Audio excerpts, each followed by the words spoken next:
Balochistan has been the scene of a long-running insurgency in Pakistan, with an array of separatist groups staging attacks, protests on security forces as well. These separatists have been demanding independence from the central government in Islamabad. Now, though Pakistani authorities say that they've quelled this insurgency, violence in Balochistan has persisted, and now there seems to be a renewed push against the Pakistani government and the army. Over 30 people have been killed in separate attacks over the weekend across the Balochistan province. Several buses and trucks were stopped overnight by armed men who checked IDs of passengers before they shot 23 people in cold blood. They then set 10 vehicles ablaze and escaped. Pakistan President Asif Ali Zardari, the Interior Minister, they all called this attack barbaric. They pledged that the attackers would not get away with it. But it is going to be easier said than done for the Pakistani establishment.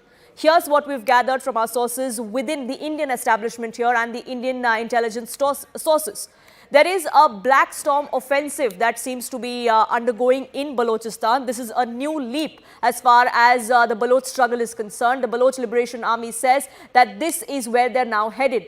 The Baloch Army has launched a Fidayeen operation against Pakistan's atrocity. This is under the elite Fidayeen Brigade or the Majid Brigade as far as the Baloch Army is concerned. Baloch operation commemorates ex-Chief Minister Akbar Bukti, who was killed in General Musharraf's regime back in 2006. There's major Pakistan army camps in Bela region that were targeted and that this operation eyes to take control of. Now, Baloch Liberation Army has sought full support of the people of Balochistan. They say it's a fight against Pakistan military, and they've even asked the police to not interfere. Top Baloch Liberation Army sources have also told us that Balochis have been exploited by Pakistan without getting their due, and enough is enough.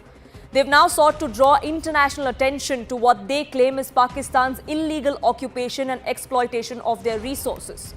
A new operation like this is a complete shift from what we've seen initially from the earlier guerrilla warfare tactic that the Baloch Liberation Army has been putting in place.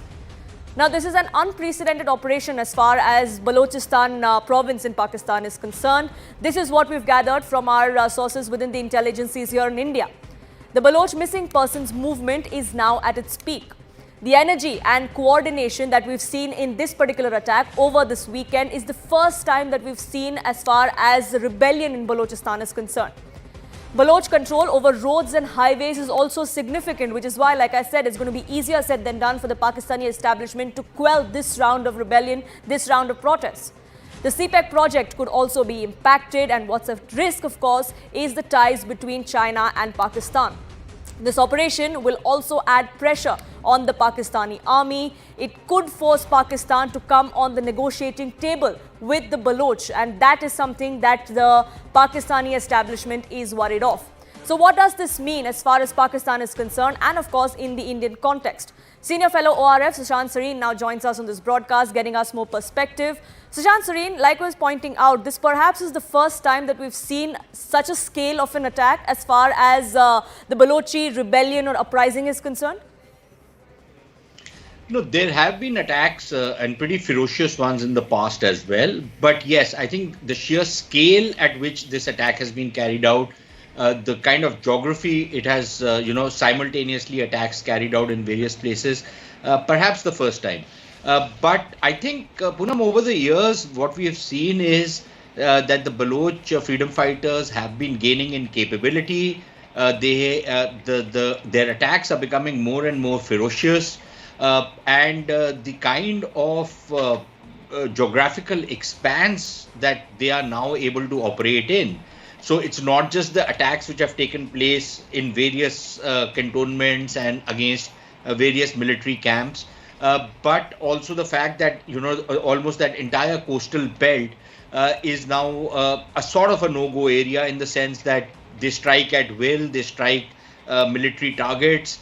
So I think in that sense, it certainly has gained a lot of pace. And then parallelly, what we are seeing is that there is a very robust political movement which doesn't really have a connection with the militant one, but which is actually agitating on issues of human rights abuses by Pakistani security forces, the enforced disappearances, as you were mentioning, the kind of kill and dump policies and the death squads that the Pakistan army and the Pakistani state has been running in Balochistan. And remember one thing, Poonam, This might be the fifth insurgency since 1947-48, but this is the longest insurgency in Balochistan. I can trace it back to around 2000-2001, around the time, even just before 9/11 attacks. We had started seeing attacks taking place inside Balochistan. It's ebbed and flowed. It's reached a crescendo, then come down, then again gone up, but it hasn't ended. And the kind of policies that the Pakistani state has followed has only fueled resentment and added to the recruits and the alienation of the Baloch people and recruits to the Baloch freedom movement.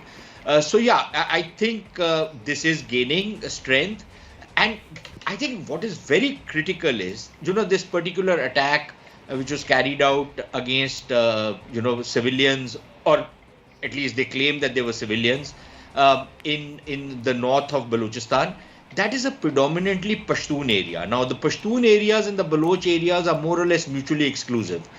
But if the BLA, as some reports claim that the BLA has claimed that attack, if the BLA has actually managed to strike in a district which is over 80% Pashtun, then it means that there could be some kind of alliance between the Pashtuns who are fighting more or less on the Taliban side, and the Baloch, which is a much more liberal, progressive, secular kind of a struggle for freedom. It's a national struggle. So I think there could be some kind of convergence between them against a common enemy, which is the Punjab-dominated Pakistan.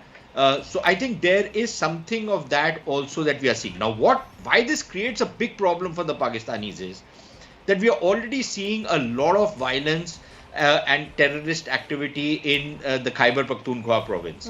We are seeing, the fact that the militants are now able to control roads. They put their own checkpoints. The night time is dominated by them. The cops are afraid to venture out. Even the army is not ready to go in for an operation. The public is against a military operation. And now we see a massive, upsurge in violence in Balochistan.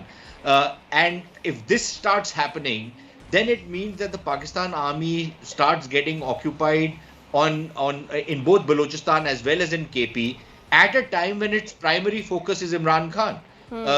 Kind of a life and death struggle to suppress the sentiments, political sentiments in Punjab, to shut down internet, to put in firewalls, to snuff out all voices of dissent. At a time when they are engaged in that political struggle, they are going to have to fight a war. Right. So I don't know whether a political army is capable of fighting a war on so many fronts. Let's wait and see.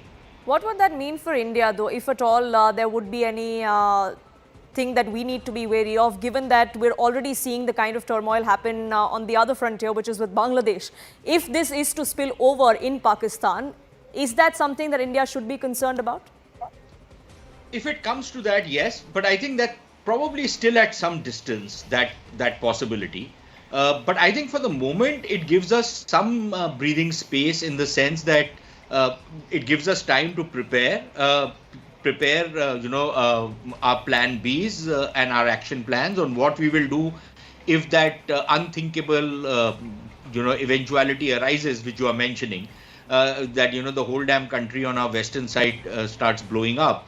Then, we will have a fallout coming into us. So we will have to prepare for that. And I think it gives us time, provided people in power are willing to apply their minds to that problem and prepare scenarios and their game plan accordingly. One. Secondly, I think it also gives us some breathing time that if Pakistan is going to be so occupied on its western and internal front, then I think it does give us some opportunity to manage our own affairs along our borders with Pakistan. Because let's face it, we are having our own problems in Punjab, which are growing.